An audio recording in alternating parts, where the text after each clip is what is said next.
Ka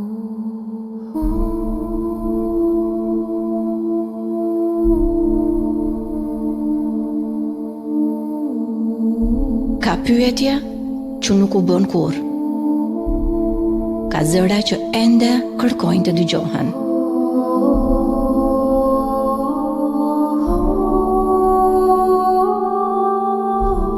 Një ustim për te kohës. Një bisedë me ata që nuk jetojnë më.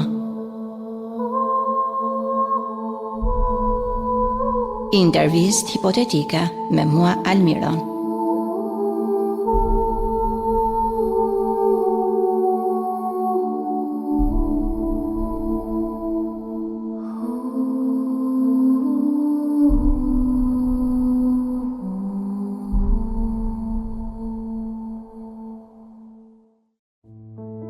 Vdekja e Diego Armando Maradonas me 25 nëntor 2020 në moshën 60 vjeç ishte një vdekje që ishte parashikuar shumë herë.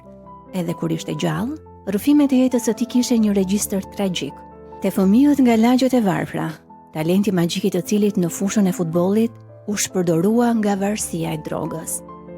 Por vdekja e Maradonas lejoi miliona njerëz të meditonin, si për tragjedin, ashtu edhe për triumfin e jetës së tij, të një njeriu që ishte padyshim lojtari më i mirë i futbollit në botë, i cili ishte gjithashtu një kampion për të varfrit e botës. Maradona, i stolisur me fanellën talismanika me numrin 10, e bëri të vetën ndërsa luante kundër Boca Juniors, Barcelonës, Napoli dhe Argentinës. Qindra mira njerëz u dyndën në pallatin presidencial të Buenos Aires për të bërë nderimet e tyre të fundit. Miliona njerëz në të gjithë botën u prekën në mënyrë të ngjashme, duke krijuar altar dhe murale të improvizuara në nder të tij. Vatikan News e quajti atë poet i futbollit. I dashur mik, do t'jemi këtë mbrëmje për një homazh të përshtatshëm për një futbollist të ndërlikuar dhe brillant që e lëvizi botën dhe ndryshoi lojën e futbollit përgjithmonë.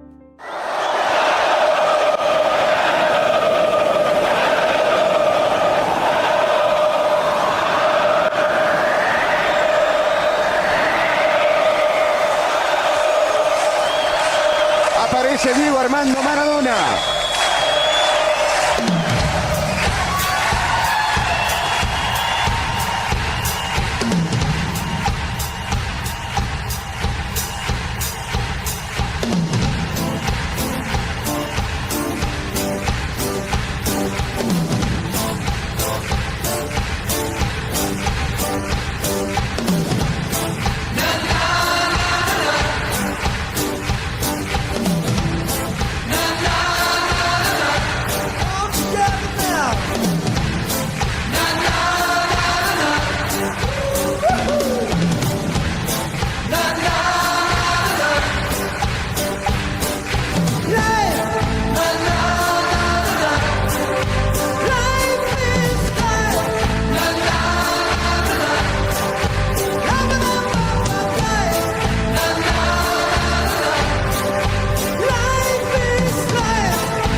Në librin tuaj autobiografik, Jo soy el Diego de la Henda, ju keni thënë: më nxorën nga vila Fiorito dhe më goditën me shkelma në të pasme.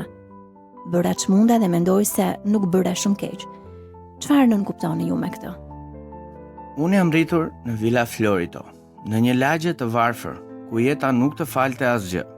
Kur dola prej andej, e dija që do të duhej të luftoja për çdo gjë që do të kisha.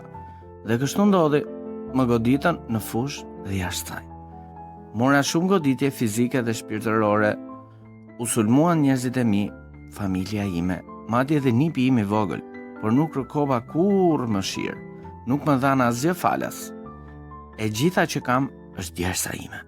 Dhe kur mendon për fëmijët që nuk patën as mundësinë më të vogël, unë them veten time, kam qenë me fat.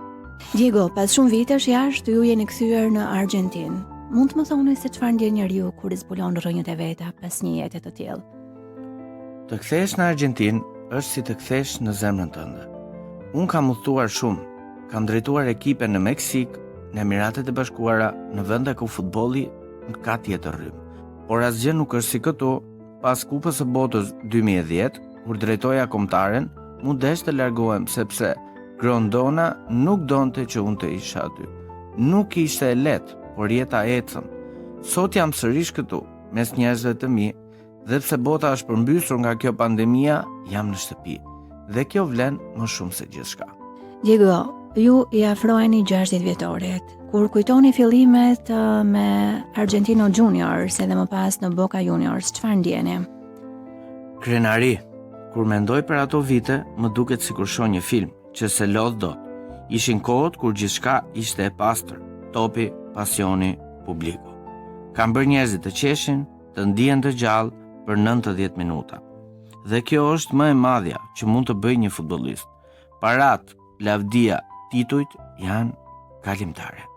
Por gëzimi që u jep njerëzve me një top në këmbë, ajo mbetet për jetë. Në Barcelonë edhe më pas në Napoli, ju keni përjetuar ato të cilat do të konsiderohen si ekstreme, lavdin, lëndime, dashurinë e popullit, por edhe teprime. Si e keni përjetuar atë periudhë? Ishte një rrugtim I çmendur. Në Barcelonë mësova sa I ashpër është futbolli evropian. Në Napoli, për herë të parë ndjeva dashurinë e një populli që më adhuronte si njërin prej tyre. Ishte e vështirë, por e bukur. Kam fituar, kam humbur, kam bërë gabime, kam jetuar çdo sekond me intensitet. Kam dhënë gjithçka që kisha, sepse kështu di unë të jetoj, me shpirtin në dorë. Në vitin 1989, ju ishit pranë nënshkrimit të kontratës me Marseille, Diego, apo jo? Do na tregoni detaje edhe pse nuk ndodhi. Po, e mbaj mend shumë mirë. Bordi I Marseilles më kontaktoi dhe më ofroi 2 fishimin e pagës time. Në ato kohë luaj për Napolin dhe presidenti Corrado Fellaino më tha se nëse do të fitonim Kupën e Europës, Kupën UEFA në vitin 1989, të cilët e fituan ata duke mposhtur Stuttgart, ai do më linte të largohesha. Bernardo Tapie, atëherë presidenti Marseilles, dhe Michel Hidalgo erdhën deri aty për të më parë në Itali, për të më bërë një ofertë dhe që të flisnim së bashku. Pasi u ktheva në Napoli, takimi u zhvillua në Milano. I thash Fellainos: "Faleminderit president për të gjitha këto vite të mrekullueshme, po largohem." Në atë moment ai u sol si budalla, sikur nuk e kuptonte dhe bëri një kthes 180 cm. Fundi I historisë. Mirë, por cila do të ishte dhurata juaj e ëndrave për ditëlindjen tuaj të 60, Diego? Ëndërroj të jem në gjendje të shënoj një tjetër gol kundër anglezëve. Këtë herë me dorën e djathtë. En una villa nací, fue deseo de Dios crecer y sobrevivir a la humilde expresión, enfrentar la adversidad con afán de ganarme a cada paso la vida. En un potrero forjé una zurda inmortal con experiencia, sedienta ambición de llegar de cebollita. Soñaba jugar un mundial y consagrarme en primera. Tal vez jugando pudiera a mi familia ayudar. Tampoco que debutó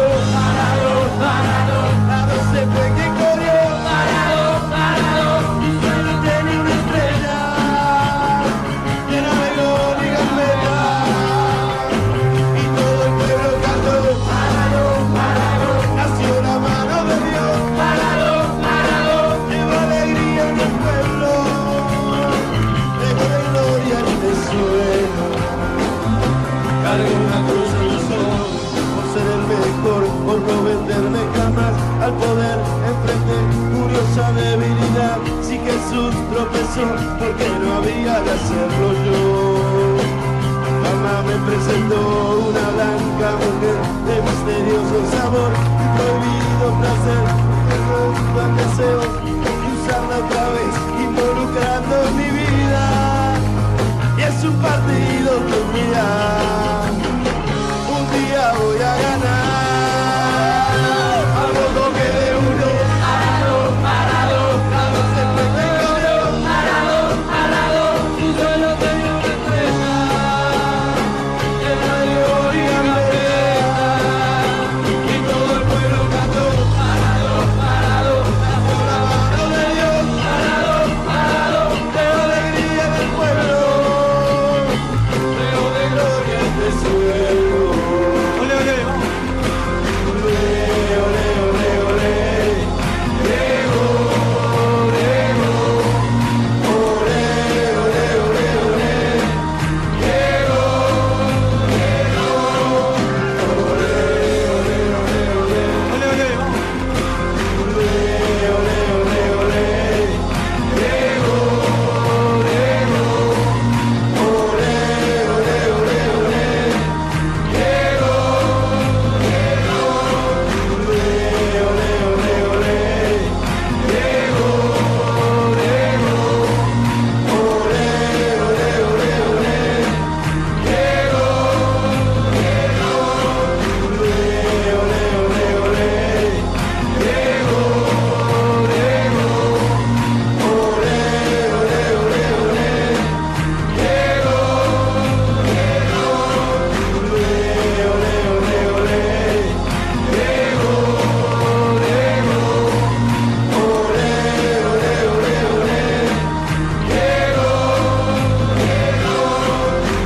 ole, ole. Llegó, llegó. Ole, ole, ole, ole. Llegó, llegó. Ole, ole, ole, ole. Llegó, llegó. Ole, ole, ole, ole. Llegó, llegó. Ole, ole, ole, ole. Llegó, llegó. Ole, ole, ole, ole. Llegó, llegó. Ole, ole, ole, ole. Llegó, llegó. Ole, ole, ole, ole. Llegó, llegó. Ole, ole, ole, ole. Llegó, llegó. Maradona, deri në vitin 1995, futbollistët jo europian nuk mund të garonin për topin e artë, apo jo? Në fund të fundit, France Football ju dha një top të artë nderi, po këtë vit, a ishte e rëndësishme për ju të merrnit këtë çmim? Sigurisht, pa dyshim. Më parë ne amerikano-jugorët nuk kishim asnjë shans për ta fituar këtë titull. Përndryshe do ta kisha fituar unë. Unë jam i sigurt për këtë. Do të kisha fituar shumë. Përveç kësaj, kam qenë me fat që jam nderuar nga France Football dhe sinqerisht është gëzim i pastër. Por cilët lojtar ju bëjnë sot që të ndëroni Maradona? Messi dhe Cristiano Ronaldo. Cristiano dhe Messi, për mua këta të dy janë një shkallë më lart se të tjerët. Nuk shoh askënd t'u afrohet. Asnjëherë nuk ka bërë as gjysmën e asaj që kanë bërë ata. Po Mbappé ku do ta vendosnit atë? Ai është një lojtar fantastik, por është ende një djalosh. Ai duhet të luajë ndeshje e më shumë, duhet të garojë në shumë gara dhe të vazhdojë të rritet. Mbi të gjitha, ai duhet të kushtojë vëmendje mbrojtësve që mund t'i kalojnë kyçin e këmbës. Unë e di diçka për këtë, por duhet të pranoj se ai është me të vërtetë tepër i shpejtë dhe ka një mënyrë unike për të prekur topin. Nëse do të duhet të zgjidhnit se cilët janë lojtarët më të mirë në histori, kush do t'ishte për ju? Kush është më preferenciali? Së pari ka shumë lojtar spektakolar, që nuk pata mundësinë t'i shihja. Në Argjentinë kishte një portier të jashtëzakonshëm, për të cilët flisnin kur isha fëmijë. Amadeo Carrizo, portieri i River Plate midis viteve 1945 dhe 1968, i cili ishte portieri i Argjentinës në Kupën e Botës 1958 në Suedi. Personalisht nuk pata mundësinë të shikoja të luante, por të gjithë e përshkruanin si një fenomen. kishte edhe Franz Beckenbauer, i cili luajti pak para se të fillonte karriera ime. Më pas, kur fillova në Ligën Argentinase, luajta kundër Pato Ubaldo Filol, fituesi i Kupës së Botës me Argentinën në vitin 1978. Dhe mbrojtësve të ashpër si El Mariscal Roberto Perfumo, mbrojtës i River Plate midis viteve 1975 dhe 1978. Alberto Tarantini, fituesi i Kupës së Botës në vitin 1978, i cili luajti për Bastia dhe Toulouse. Lojtarë të sotëm, që e gjithë bota i ka harruar, por që ishin kundërshtar të vështirë në atë periudhë. Nëse do të më duhej të zgjidhja mes fushor, do të zgjidhja Xavin dhe Luka Modricin. Dhe pastaj në krye Messin dhe Cristiano Ronaldon pas një dyshim. Zinedine Zidane, Gabriel Batistuta, Ronaldo, Trezeguet, Mbappé, të gjithë kanë folur për ty Maradona si një legjend, me yje në sy. A të prekin ende këto lloj reagimesh? Ndihem shumë i nderuar nga të gjithë lojtarët e mëdhenj që flasin për mua me kaq dashuri. Kam marrëdhënie të shkëlqyera me të gjithë këto lojtarë që kanë folur për karrierën time. Ekziston një respekt i madh i ndërsjell midis nesh dhe për mua ishte një kënaqësi e vërtet të flisja për France Football për ditëlindjen time të 60. Si yo fuera Maradona, viviría como él. Si yo fuera Maradona, frente a cualquier portería. Si yo fuera Maradona, nunca me equivocaría. Si yo fuera Maradona, perdido cualquier lugar. La vida es una tómbola, de noche y de día. La vida es una tómbola, y arriba y arriba. La vida es una tómbola, de noche y de día.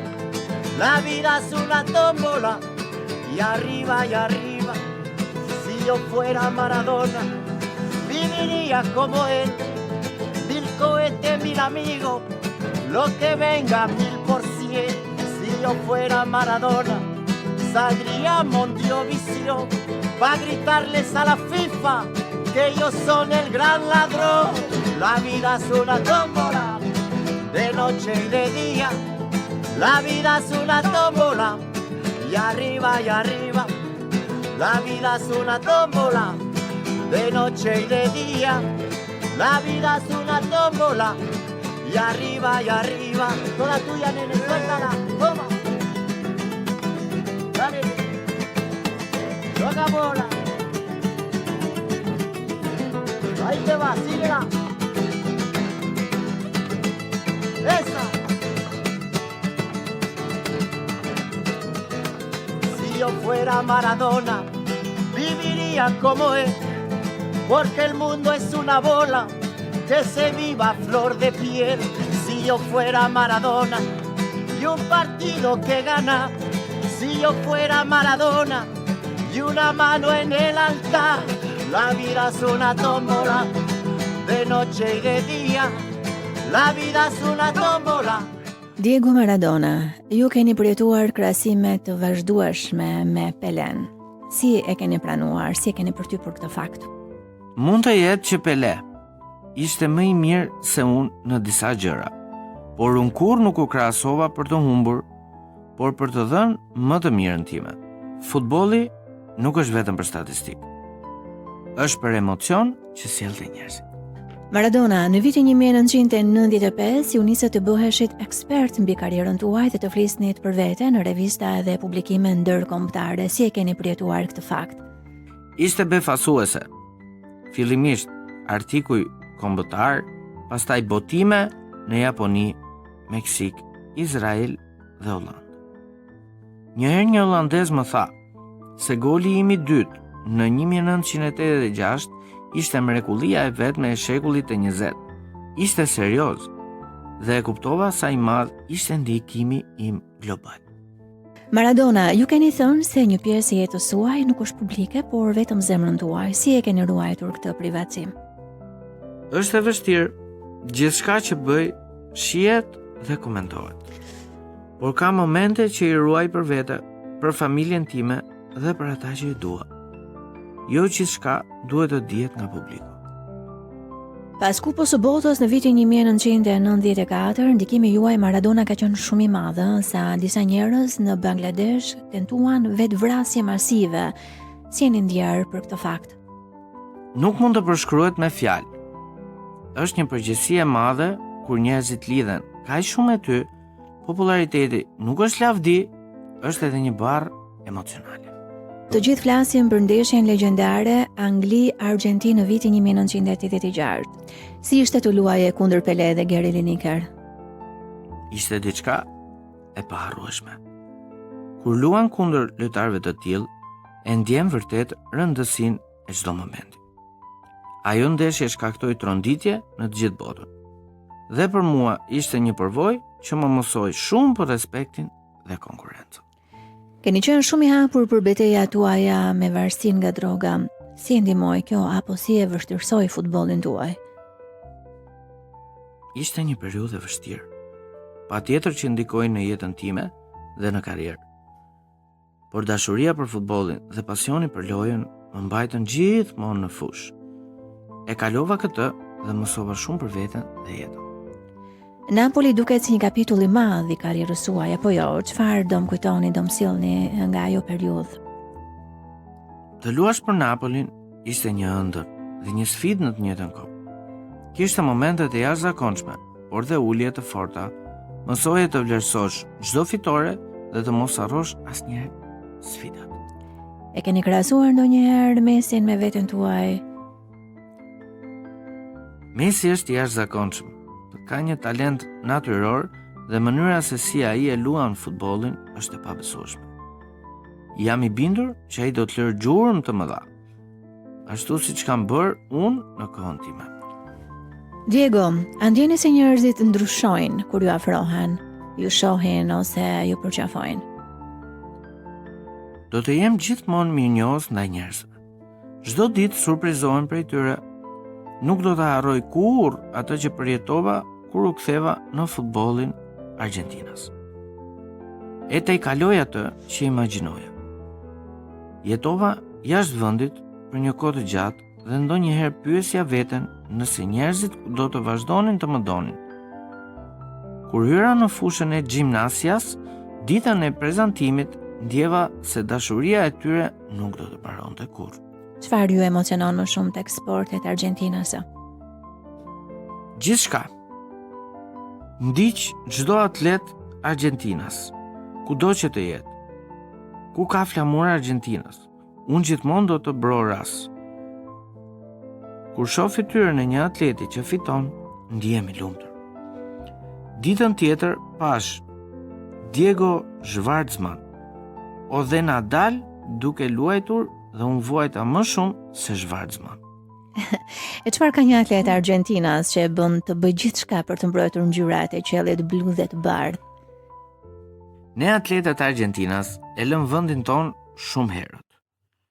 Jetojmë jashtë për një kohë të gjatë dhe na mungon shumë Argjentina.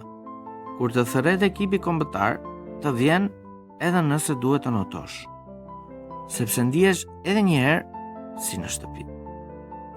Duke mbrojtur flamurin dhe kjo është ajo që na dallon. Maradona, si e shikoni qeverisjen e futbollit botëror sot? Ka shumë gjëra që nuk shkojnë.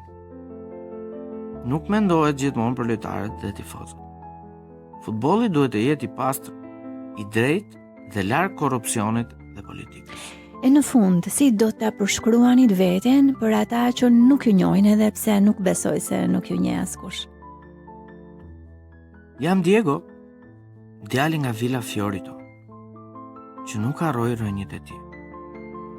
Një njeri që rrëzohet dhe ngrihet. Një njeri që dashuron futbollin dhe njerëzit e tij.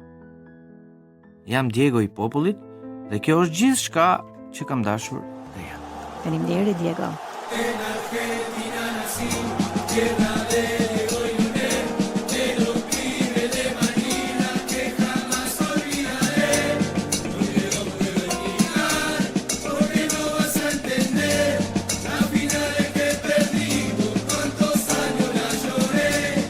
Pero eso se te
Miq, nëse kjo do t'ishte një intervistë e vërtet, unë do ta mbyllja duke thënë, Maradona nuk ishte thjesht një emër, ishte një epokë, një njeri që e ktheu futbollin në art dhe gabimin në legjend. Ai jetoi si luante, me pasion, rrezik dhe pa frikë nga bota. Dhe ndoshta pikërisht për këtë nuk do të përsëritet më. Nga Elmira në mikrofon ju vjen përshëndetja e fundit. Ciao Diego. Ciao. E chi c'ho di ciò ciccate ne si chiu? Diego! Oh mamma, mamma, mamma, oh mamma, mamma, mamma, sai perché mi batte il corazon? Ho visto Maradona, oh mamma, innamorato son. Oh mamma, mamma, mamma, oh mamma, mamma, mamma, sai perché mi batte il corazon? Ho visto Maradona, oh mamma, innamorato son.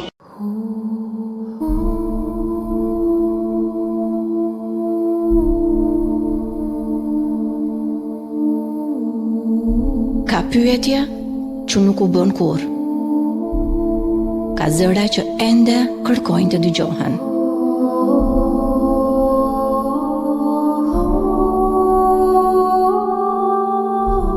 Një ustim për te kohës. Një bisedë me ata që nuk jetojnë më. Intervistë hipotetike me mua Almirën.